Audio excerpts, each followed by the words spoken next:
Classes in session, college basketball, not football, basketball. It is our season premiere edition of the College Basketball Hitting the Books show for Tuesday, November the 4th. Ian Cameron and Connor Mack with you, ready to break it down for this first time this season. Now it's the second day of the season. Yesterday we had that monster Monday slate to begin the season with over 100 lined college basketball games, a much smaller slate tonight, but still a lot of good opportunities out there, some interesting matchups, and we'll get into those in just a moment. We'll do one of these shows for college basketball, free to everybody, once a week until we get out of the football season. So it'll be Tuesday maybe or Thursday each week, depending on we're going to choose the better schedule, which schedule of games is a little bit stronger. And whichever day that is, Tuesday or Thursday, that is the day we will do the college basketball show. One show a week for college basketball moving forward, either Tuesday or Thursday. We picked Tuesday this week because it's a little bit more of a glamorous slate than Thursday's schedule coming up later this week. Now, tomorrow and Friday, for all of you that are Hitting the Books YouTube channel members and subscribers, you will get access to our exclusive members-only edition of Hitting the Books. We'll have one of those tomorrow at 5 p.m. Eastern, 2 p.m. Pacific, and, of course, Friday at 5 p.m. Eastern, 2 p.m. Pacific to tee up the weekend. But college basketball is here, C-Mac. Crazy how quickly it arrives. Yeah, it never gets easier, even though it's coming. But like I talked about, there's just so much to go over that usually takes me a while. And for the most part, even though I was just telling you, as good as I've had some unbelievable starts, I've had some shitty Novembers too. It's just like everything else is going on. And just a couple bets yesterday. It worked out. It's just I'm trying to keep it that way. Trying to pick and choose here where we can get it. And so tomorrow, Wednesday, we'll just be like a basketball show, basically college basketball. We could throw in some NBA real quick or whatever. And then of course our Friday where we'll go over small college football, NFL, the whole enchilada, as they say, a whole enchilada on Friday for the members. No doubt. Become a member. Yeah, Wednesday and Friday for the members. Yeah, there'll be a lot of college basketball. So we encourage you to sign up. It's very, very, it's like $7-8 a month, I think, currently for anyone. Yeah. Anyone in the green too. Always ask us questions. You get automatic anytime. So you have a question on a game at the end or whenever, if you're in the green, you're top of the list in my book on this channel. So shout out to the members. No doubt. There's only one game. I did not submit a games list to Connor Mack. Normally I do that before every show.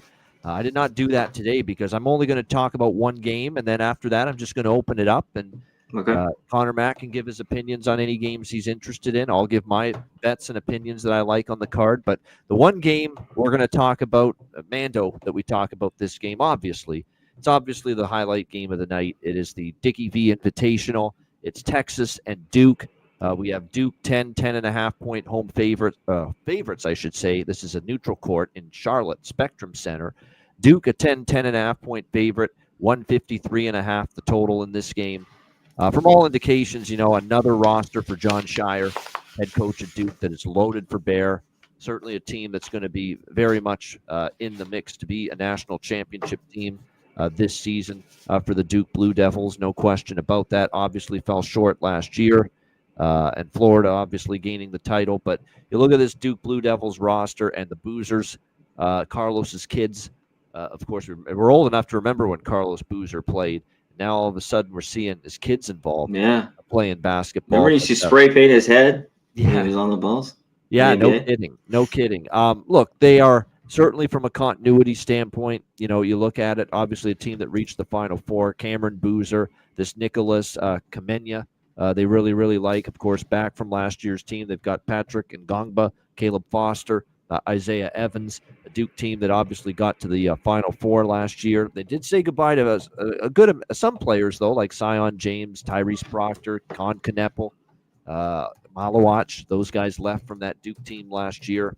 But still, they just reload. They should be really good. It's all about, do they hit the ground running? Is the continuity strong to begin the season? For Texas, of course, in comes Sean Miller, brand new head coach, of course, recently at Xavier. Was with Arizona before that. Then he had the sanctions against him. Kind of went away from coaching for a little bit. Then he went back to Xavier, where he started his head coaching career. Now here he is in Texas, trying to take the Longhorns to that next level. One thing to keep in mind here with this team for Texas and Sean Miller, who did a pretty solid job where he's been in the past. He has a very, very good veteran guard and Tremont Mark, to roll with this year. Jordan Pope back, Kendall Weaver back for this Texas Longhorn squad as well. Traore is a guy that came over from Xavier with Sean Miller. There's definitely versatility here for this Texas Longhorns team. Very interesting to know, though, a couple of injuries coming out of the exhibition schedule for Duke, with Malik Brown with a knee, Sarr with an oblique injury. So they've been battling a couple injuries, but it's looking like, I think those guys, last I checked, are expected to play here tonight in this game. It probably hints at why Duke has gone up to 10.5 point favorite. I think it's because there's a lot of respect for how good this Duke team looks, and also the fact that Texas, you're bringing in new coach, you're bringing in some new faces. It may take time for the Longhorns to gel. But now that this number's reached double digits, I got to admit, CMAC, I'm very interested to take the points here with Texas. I find it's a big number now. This is still the first game of the season, even though you'd probably think Duke, from a continuity standpoint, is in a little bit of a better spot tonight than Texas. I think now we're at the point where if you didn't bet Duke early, I wouldn't be betting them now at the current number. CMAC, you have any thoughts on this one? The main event of the night in college basketball, Texas, Duke. No, nada. I think Duke's the better team, but I do think this is too much now at 10. There's just so much expectation on these game ones. I mean, we already saw the upsets yesterday. A lot of good teams too, winning, definitely not covering, and a few, of course, just covering with ease. This always happens, and it's day by day, so it really doesn't fucking matter. But you talked about Duke. They just reload. I think this Texas team still has problems with shooters that haven't been good, especially when they played it on the road or neutral floor. And one thing with Duke, I thought that the last few years their defense has been a lot better than traditional Duke teams. You know what I mean? So, yeah, I'm off. I kind of would, if I had to free bet, I'd take Texas, but this is a wash for me. Are you betting it? I have not. I have not placed a bet on this game, but Texas, I'm close. I'm close now at 10.5, 11. I know. I was looking at it here, last couple hours. It reminds me of BYU Villanova. Villanova's the team with a brand new head coach, a lot of continuity question marks. BYU's the team loaded for bear with the same head coach, of course, from last year. And BYU was laying in this range, and BYU didn't cover. They fell just short of they won, but they didn't quite. That's what this feels like. I could see Texas just slipping, hanging around. This big double-digit number. So I lean Tech. I probably will have a small. It's the big game. I'll be watching it with. Then Dickie V is going to be on the call, so it'd be nice. 85 years old. That guy's. You got to give him credit. You can say what you want about he drives you nuts sometimes with the with his antics. Yes. And, his usual sayings and diaper dandy and PTPer and it's awesome, baby. And all that. Are you serious? Are you serious? And he always, that's another one he does a lot. Yeah. Are you serious? That's my Dickie V voice there. Hey. But he loves college basketball. He's tougher than a $2 steak. He's had multiple cancer diagnoses. Jesus. And here he is at 85, still getting back in the booth this year. That's how I feel. I mean, shit. Anyone, if you're getting that on, you're alive, all the cancer he's had, I got to give props to him. I'm not the biggest Dickie V fan or anything, but yeah, the guy is, man, shout out to him. You got to at least tip your cap, to him.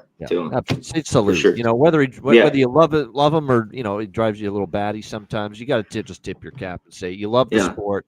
And he does. You can't deny that. He loves college basketball. This guy eats, sleeps, breathes, loves college basketball with all his heart. There's no question. And, he'll be in the booth tonight. It was supposed to be Dan Schulman, but they gave Dan Schulman an extra few days off because he was doing the World Series here in Canada. So, I don't blame him. Yeah. He's probably shook. I'm shook. The Dodgers won. I'm like, Yeah. so, I mean, I couldn't even imagine. Supposed to be Dan Schulman calling Texas Duke on ESPN tonight, but no, he's going to make his debut Friday with that Kansas and North Carolina game on Friday. That'll be his first game of the season with Mr. Billis, his usual partner there. But yeah, crazy World Series that was indeed. All right, I'll give you some bets that I like. This is going to be a very quick show. We're going to be in and out of here in about 5-10 minutes, but I'll give you some bets that I like here. We're not going to go through every game, but okay. Here's one. This total I love. Well, I loved it when I bet it at the number I got. It's moved a ton. I think it could still go over because look at the IU Indianapolis, Ohio State. I bet that sucker over 159. It closed at 168. They scored over 200 damn points in that game last night. IU Indianapolis, the Jaguars, and Ohio State. Unbelievable high-scoring game. Back and forth, back and forth. Again, it's always a risk. You know, if you're going to bet 8 points, the worst of it, whether it's a side or a total. But even now with this total at 165, going up from where it opened at 157.5, I still like it. And that's Oral Roberts, Oklahoma State. I like that game over the total quite a bit. Corey Barnett's the new Oral Roberts head coach taking over. He's got the same two scorers leading him in the backcourt from last year. He wants to up the tempo, up the pace. Oral Roberts, definitely their pace numbers declined the last year or two. They played very fast. If you remember going back to the Max Asmus days when they were in the tournament, they slowed it down in the last couple of years, but now they're speeding it up again or want to play a very fast pace again. Steve Lutz, the head coach at Oklahoma State, he's brought in a lot more scorers. One thing about Oklahoma State last year, they played fast last year too, but they just couldn't make enough shots. The offense was just really, really a problem for a good chunk of that season. This year, they're going to play fast, and they feel they've upgraded the talent and the quality of shooters on this Oklahoma State basketball team. So put it all together, and I think we're going to see plenty of pace. We're going to see plenty of points. I totally agree with the total going up. It's gone up 8 points. Clearly, I'm not alone in thinking that total when it was in the 150s was just way too low. I still think it could go over the current number. So Oral Roberts, Oklahoma State over is one of them for me. I laid a couple big favorites here. I laid it with Iowa against Bobby Moe, Robert Morris. You can get 22.5. I love the hire for Iowa as their head coach, because to me, how many times have we whined and complained on this show for years about Fran McCaffrey? None of us were all that excited about the job he did with the Iowa Hawkeyes, but now he moves on, and now they've got, I think, a much better head coaching option here at their disposal here, this Iowa basketball team in Ben McCollum, who did a great job, obviously, at Drake, took Drake to the NCAA tournament last season.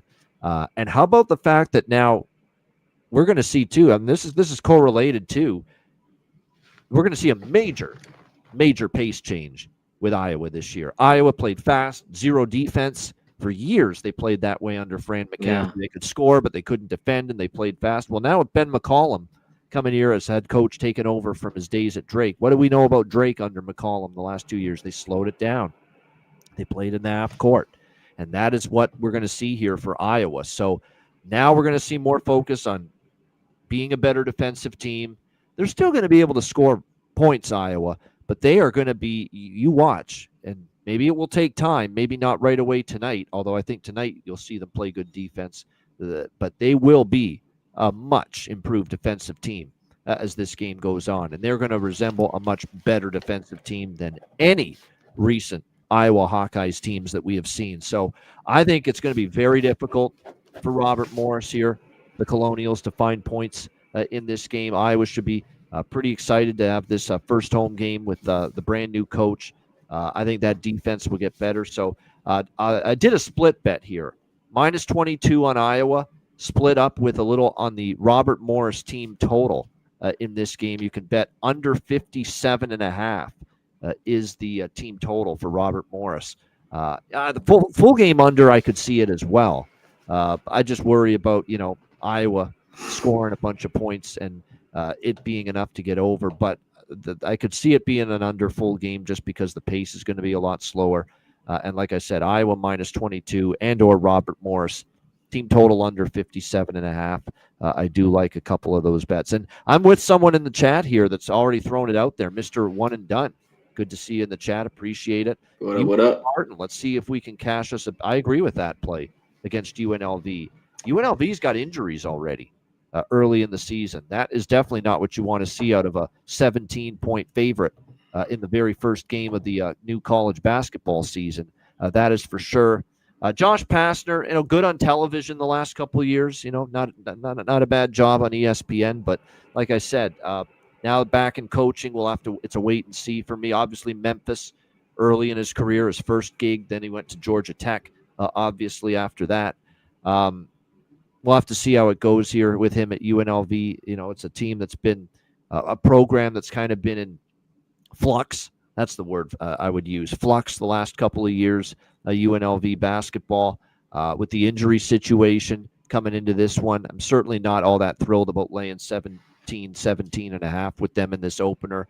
And UT Martin, we'll have to see what we get from them. The one thing about UT Martin is, they weren't one of the better teams in their conference last year, but we did see, I think, a little bit of strides from them deep into the season, getting a number like this. And the one thing they could do last year is they could score. So you always like that with a big dog. You want a team that could put the ball in the basket, and I think Martin should be able to do that. So UTM, yes, I think it's worth a bet. It's not my top play of the night or anything, but with the UNLV's questions, new coach, some injuries, I think UT Martin plus 17.5 is a decent way to go. I think you take them or nothing. I mean, do you want to lay points with UNLV and everything they got going on? It just who they want to play and everything. I mean, it's just I wouldn't. So yeah, I think UT Martin. If they hit shots, they cover. Like if they're hit their threes, last year at times UNLV's defense was pretty good. I mean, just going off that, but there's just so much change that's going on. So yeah, they hit shots. They definitely could at least hang around in that number. I want to get to a few. These I don't have a lot of bets here tonight, man. Barely any, really.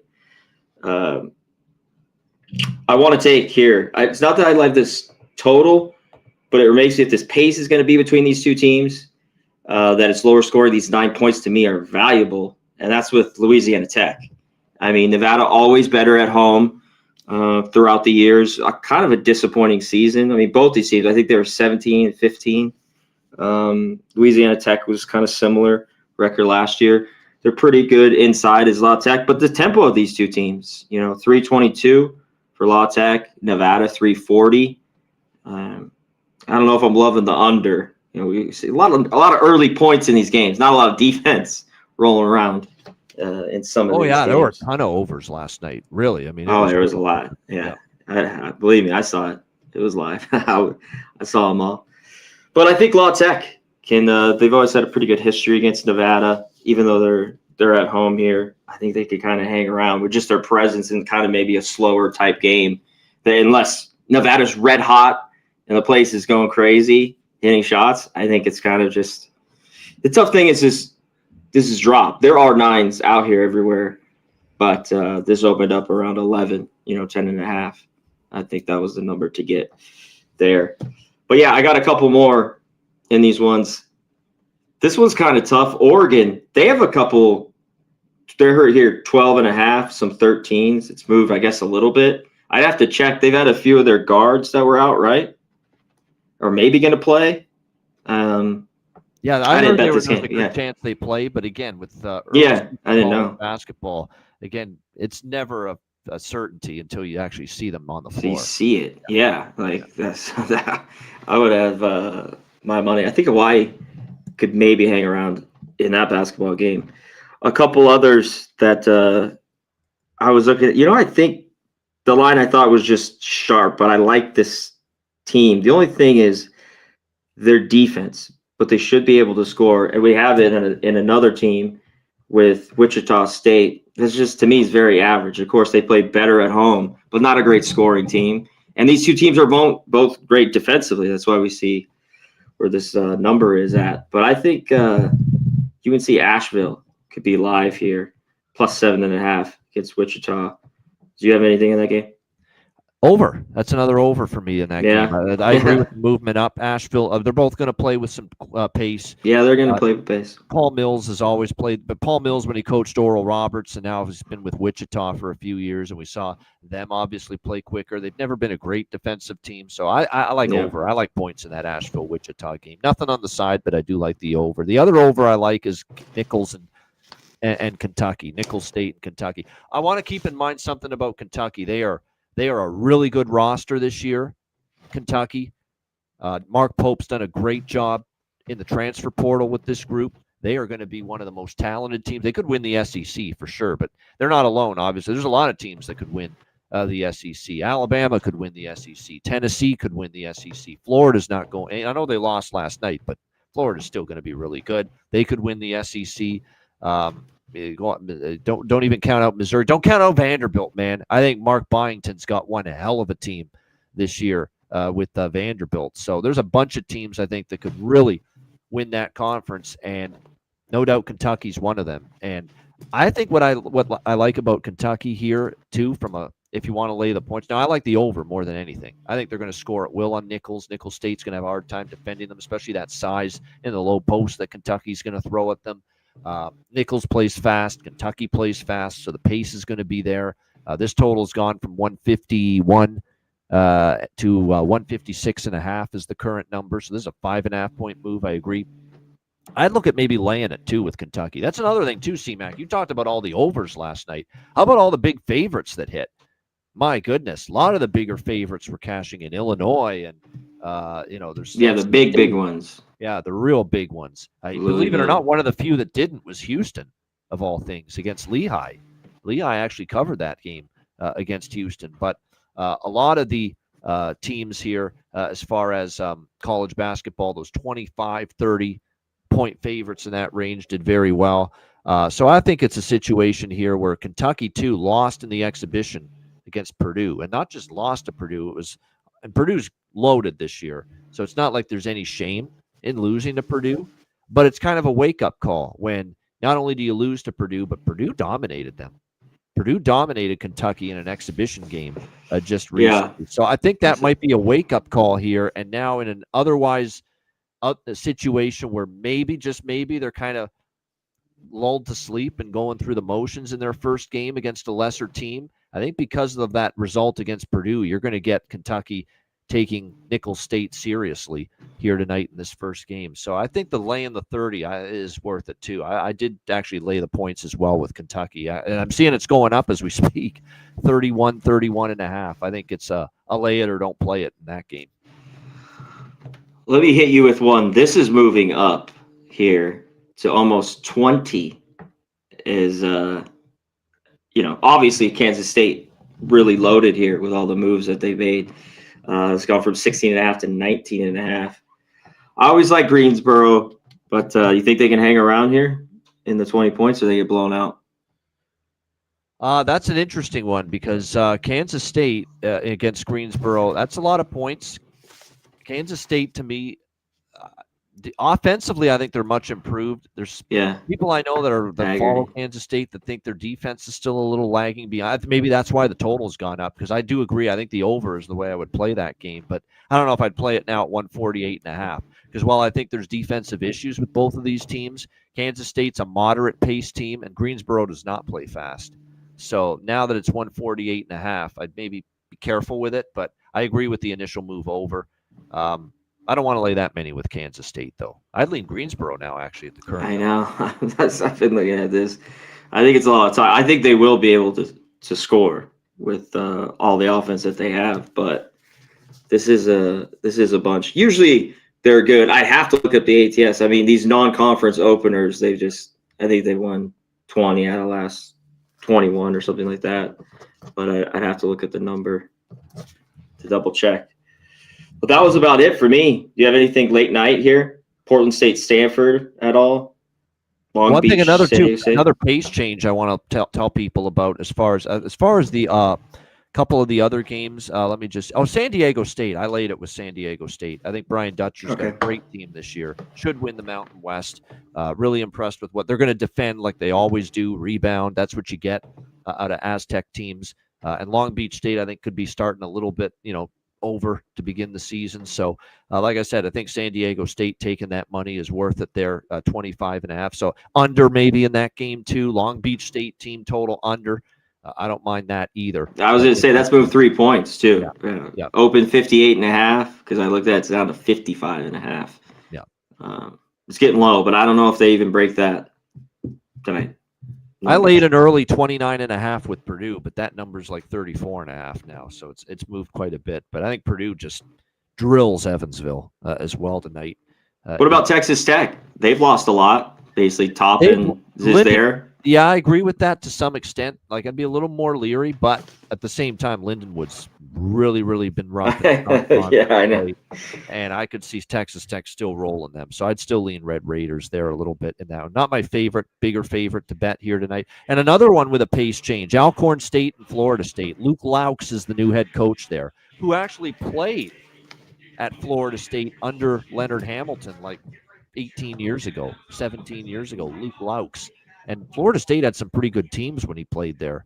And now he's the head coach of Florida State after actually being an assistant in the NBA the last couple of years. He wants to ramp up the pace and tempo for Florida State this season. And Alcorn State plays fast. And you're talking about a lower rung MEAC, conference that team comes from. So you would think there in that game that we're going to see a lot of Florida State points for sure. But you could see enough from Alcorn State to chip in to get that game over the total. That has the makings, that game, of being something like 105 to 55, and there's your over.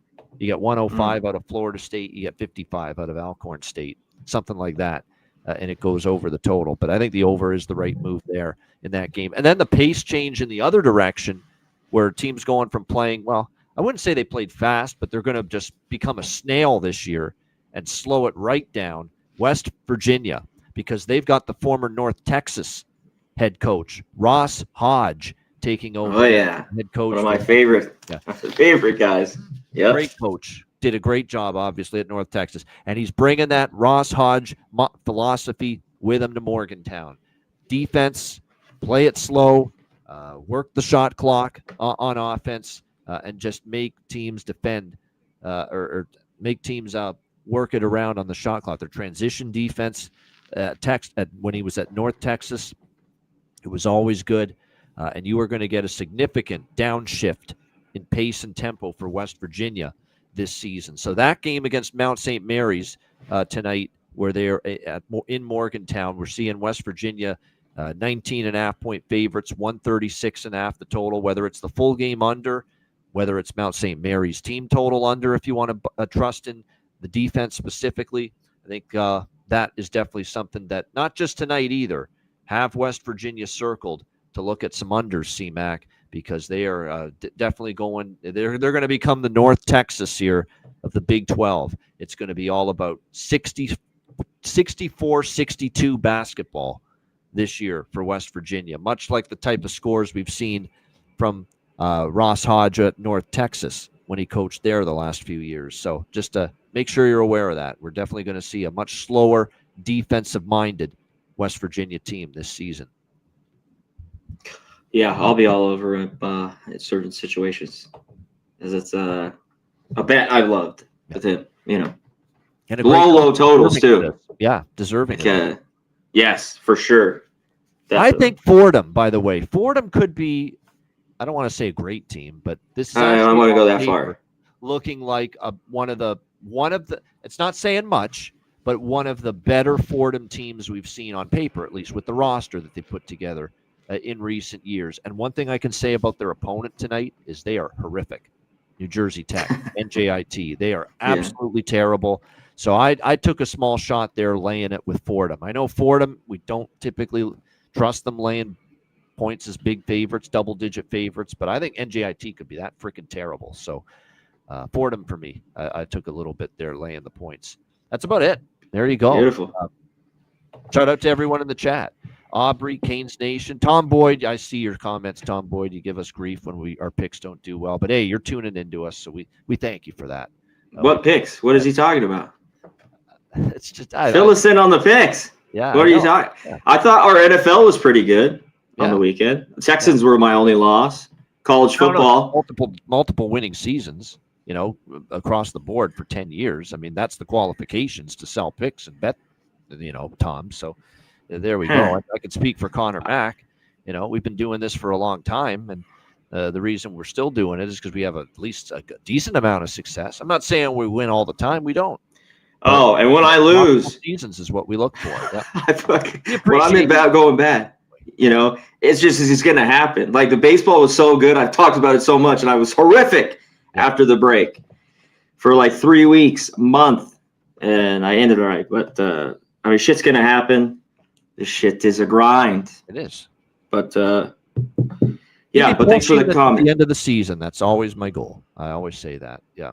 Yeah, I think we deliver in the end. So no if you're going off our football show on a Monday morning, when I say I'm on this, I like this, that's a bet. The rest, take it how you want. To put that in your brain, just what we're talking about. Yeah, a lot of them too. It's because it's so early in the week. A lot of them are just your initial opinions. You haven't finalized anything yet. There are some there are a few games certainly on the Monday college football show when I know that I definitely like this. This will be a bet, but that's certainly not across the board. No question about that. But shout out to everyone. Thanks for joining us. Jerry Davis, Canes Nation, Aubrey, J Main 34. Like I said, Nick Alvento. Good stuff. Mr. One and Done. AJ Stogg still, F Donahue, and good DZ4HK. Thanks for joining us. Appreciate it. Hit the like button. Become a member if you want to join us tomorrow, because it's a members only edition coming up on Wednesday at 5 p.m. Eastern, 2 p.m. Pacific.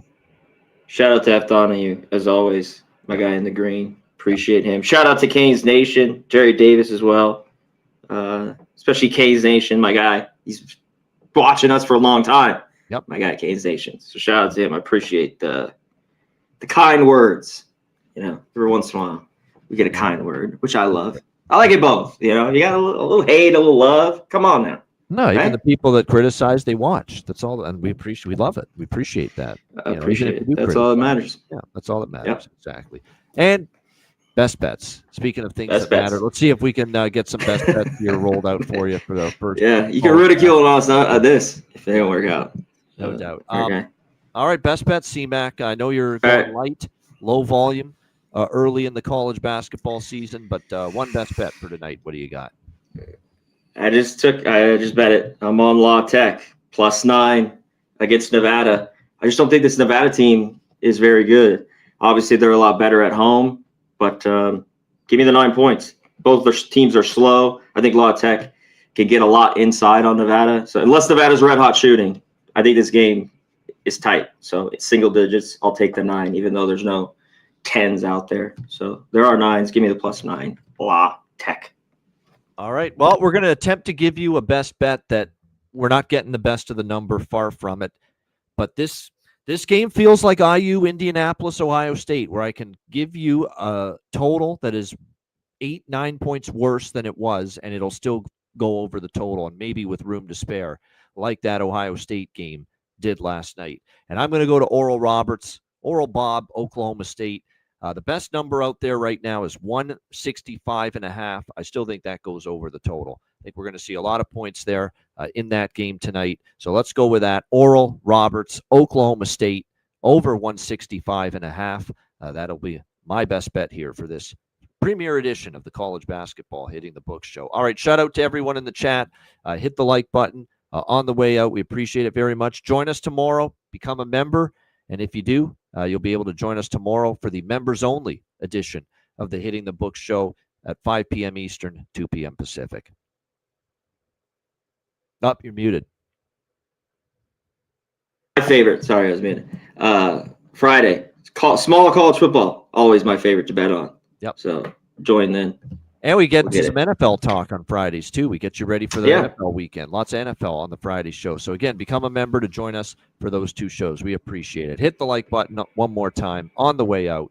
For Connor Mack, I'm Ian Cameron. Have a great Tuesday night. Enjoy the games and good luck. And we will see you tomorrow. Members-only edition of the Hitting the Book show at 5 p.m. Eastern, 2 p.m. Pacific. Until then, class dismissed. Peace.